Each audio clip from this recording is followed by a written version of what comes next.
Olá, como vai? Espero que esteja tudo bem com você. No vídeo de hoje eu irei explicar o que foi a Belle Époque e as influências que esse período histórico teve aqui no Brasil. Mas para entender tudo isso melhor, nós teremos que viajar no tempo e nos transportar para o passado, há mais de 100 anos atrás.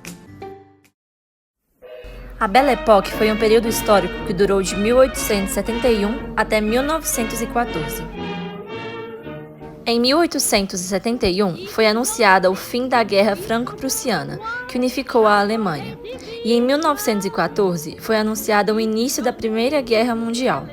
Portanto, essa Belle Époque, termo francês que significa bela época, foi um período entre guerras, onde as grandes potências mundiais e os países da Europa se encontravam em paz, em estabilidade política, sem grandes revoluções ou guerras. Com a paz reinando, os países puderam se dedicar à prosperidade econômica e artística. Na segunda metade do século XIX, paralelamente à Belle Époque, acontecia a Segunda Revolução Industrial.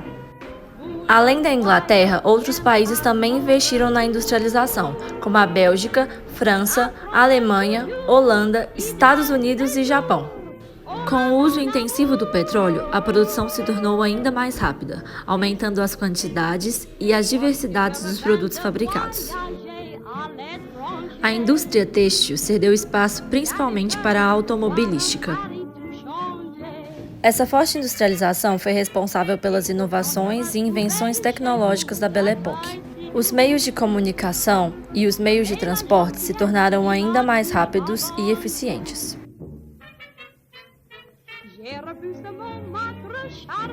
Além disso, a industrialização impulsionou o comércio e a urbanização, criando uma rotina mais prática, movida pelo consumismo e pela cultura do divertimento e do lazer.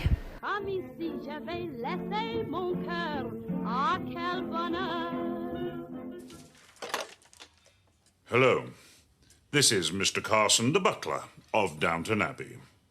To whom am I speaking? I'm not shouting. Com a paz instaurada e uma economia prosperando, as pessoas podiam se concentrar em desfrutar das novas tecnologias, artes e luxos. Junto à popularidade dos cabarés, dos bares com seus absintos e danças de cancan, os cafés e as patisseries francesas, veio a cultura do divertimento, que era a válvula de escape da classe média depois dos cansativos dias de trabalho. Parques e cinemas também eram amplamente frequentados por conta dos seus ingressos baratos e fácil acesso. Já os teatros, jantares luxuosos e óperas eram a preferência das classes mais altas. E é claro que esses hábitos de uma vida boêmia acabaram refletindo na arte. Eles voltavam a resgatar os valores de uma antiguidade clássica e bela. Na literatura destacou-se o parnasianismo. Nas artes plásticas, buscaram resgatar as influências greco-romanas, com perfeição, beleza e simetria.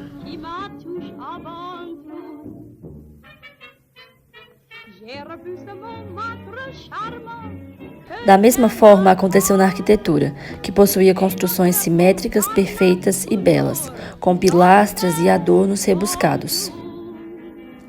Assim como na Europa e em outros países do globo, o Brasil também sofreu influências da Belle Époque. Essas influências podiam ser facilmente observadas nas artes, na literatura e na arquitetura do país. Olavo Bilac foi um escritor brasileiro que se consagrou com o parnasianismo. Os carros Ford, os bondinhos e a Maria Fumaça são exemplos de meios de transporte que fizeram sucesso durante esse tempo no país. Vale lembrar que a instauração da Belle Époque no Brasil ocorreu de forma lenta, de 1880 até 1925, buscando minimizar as lembranças que remetiam à colonização portuguesa e o Brasil imperial. Algumas perguntas que devemos fazer ao estudar esse tema é: a Belle Époque realmente foi para todos? A Belle Époque foi para quem? A paz foi para quem? Infelizmente, a resposta é não. A Belle Époque não foi para todos. Ela se aplicava apenas aos países europeus, Estados Unidos e o Japão. Para entender o porquê, a gente precisa saber o que foi o imperialismo. O imperialismo foi uma dominação dessas grandes potências sobre os continentes africano, asiático e americano. Eles colonizaram e influenciaram diretamente neles, sem respeitar os povos e culturas que ali já existiam. E nesse processo levaram consigo doenças, mortes e desumanização. Em 1878, ocorreu a Conferência de Berlim, que resultou na partilha da África entre os países europeus. Leopoldo II da Bélgica, por exemplo, se tornou proprietário do Congo e explorou suas riquezas naturais e foi responsável pelo extermínio de 10 milhões de congolenses.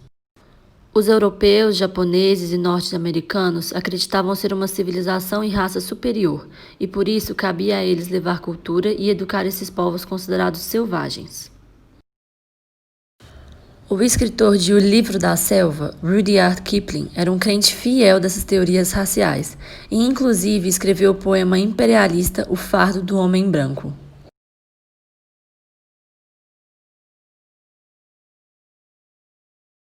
Tomai o fardo do homem branco, enviai vossos melhores filhos, para esperar com chicotes pesados o povo agitado e selvagem.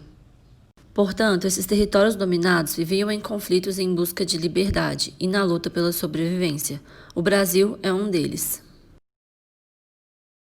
Em 1914, as luzes da Europa se apagaram. Começara a Primeira Guerra Mundial e o foco voltara apenas para a destruição. As construções se encontravam em ruínas e a paz se esvaíra, mas isso é um assunto para outro momento.